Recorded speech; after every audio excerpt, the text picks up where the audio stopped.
আমাদের পৃথিবীতে প্রায় ৩৯০০ প্রজাতির সাপ আছে। এদের মধ্যে মাত্র ৬০০ প্রজাতির বিষ আছে এবং ৩৩০০ প্রজাতি একদম নির্বিষ।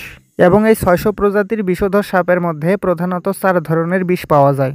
এগুলো হচ্ছে হেমোটক্সিক, নিউরোটক্সিক, সাইটোটক্সিক এবং কার্ডিওটক্সিক। আর মোটামুটি এই ৪ ধরনের বিষই মানুষের প্রাণ নিতে পারে। তবে নিউরোটক্সিক এবং কার্ডিওটক্সিক সবচেয়ে মারাত্মক, কারণ এই ২ ধরনের বিষ খুবই কম সময়েই মানুষকে মেরে ফেলতে পারে। নিউরোটক্সিক বিষওয়ালা সবচেয়ে মারাত্মক সাপগুলো হচ্ছে ব্ল্যাক মাম্বা, কিং কোবরা এবং কমন ক্রেইট। তবে দক্ষিণ এশিয়ায় সবচেয়ে বেশি মানুষ মারা যায় হেমোটক্সিক বিষওয়ালা রাসেলস ভাইপারের কামড়ে। সাইটোটক্সিক বিষওয়ালা সবচেয়ে মারাত্মক সাপগুলো হচ্ছে স্প্রিটিং কোবরা, গ্যাবুন ভাইপার এবং পাফ অ্যাডার।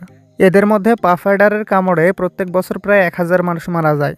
আর কার্ডিওটক্সিক বিষ খুবই মারাত্মক হলেও এটা মূলত সামুদ্রিক সাপের মধ্যে থাকে এবং সামুদ্রিক সাপগুলো এখনও পর্যন্ত কোনো মানুষকে আক্রমণ করেনি। আর বাকি ৩৩০০ প্রজাতির নির্বিষ সাপের মধ্যে সবচেয়ে দুর্ভাগা সাপ যদি আমি ইন্ডিয়ান রেড স্নেককে বলি তাহলে ভুল হবে না। ইন্ডিয়ান রেড স্নেককে বাংলায় দাঁড়ার সাপ নামে ডাকা হয় আর এটার কোনো বিষ থাকে না, কিন্তু অনেক মানুষই এটাকে বিষাক্ত ভেবে মেরে ফেলে। তাই এই উপকারী সাপ বর্তমানে বিলুপ্তির পথে। এরকমই ইন্টারেস্টিং ভিডিও পেতে সাবস্ক্রাইব করুন।